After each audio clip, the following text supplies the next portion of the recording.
ಎಲ್ಲರಿಗೂ ಕಥಾ ಸಮಯಕ್ಕೆ ಸ್ವಾಗತ. ನೀವು ನೋಡ್ತಾ ಇದ್ದೀರಾ ರತ್ನ ಪ್ರಪಂಚ ಚಾನಲ್ನಲ್ಲಿ.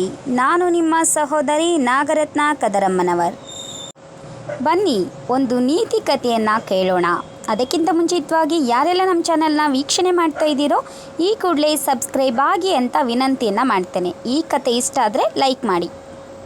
ಪಾಪ ಬೆಕ್ಕು ದಾರಿ ಕಾಣದೆ ಕಾಡಲ್ಲಿ ಓಡಾಡ್ತಾ ಇರುತ್ತೆ. ಅದನ್ನು ನೋಡಿದ ಹಾವುಗಳು ಬೆನ್ನಡ್ಸ್ಕೊಂಡು ಬರ್ತಾ ಇರುತ್ತೆ. ಪಾಪ ತನ್ನ ರಕ್ಷಣೆ ಮಾಡ್ಕೊಳ್ಬೇಕು ಅಂತ ಯೋಚನೆ ಮಾಡ್ತಾ ಇರುತ್ತೆ. ಮರವನ್ನು ಹೇರುತ್ತೆ. ಅದೇ ಸಮಯದಲ್ಲಿ ಮಂಗ ಬಂದು ಬೇಗ ಬಂದು ಆ ಒಂದು ಬೆಕ್ಕನ್ನು ಕಾಪಾಡುತ್ತೆ.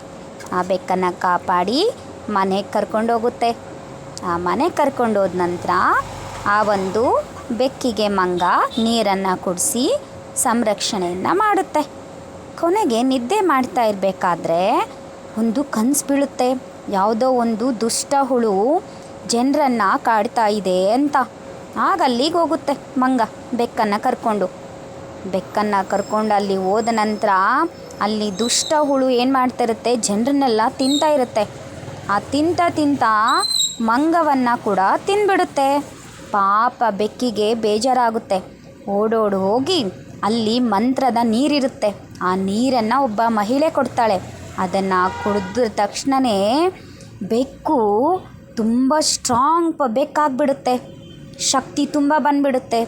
ಆಗ ಆ ಹುಳುವನ್ನು ಸಾಯಿಸಿಬಿಡುತ್ತೆ.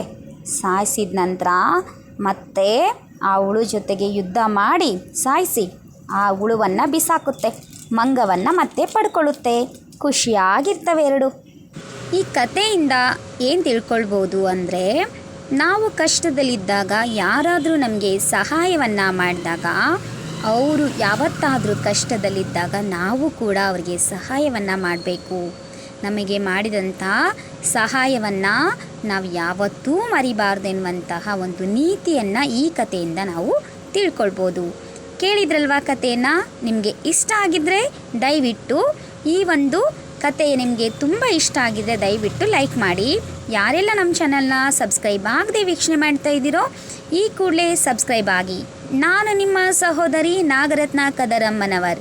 ಮತ್ತೊಮ್ಮೆ ಭೇಟಿಯಾಗೋಣ ಕಥಾ ಸಮಯದಲ್ಲಿ ರತ್ನ ಪ್ರಪಂಚ ಚಾನಲ್ನಲ್ಲಿ. ಧನ್ಯವಾದಗಳು.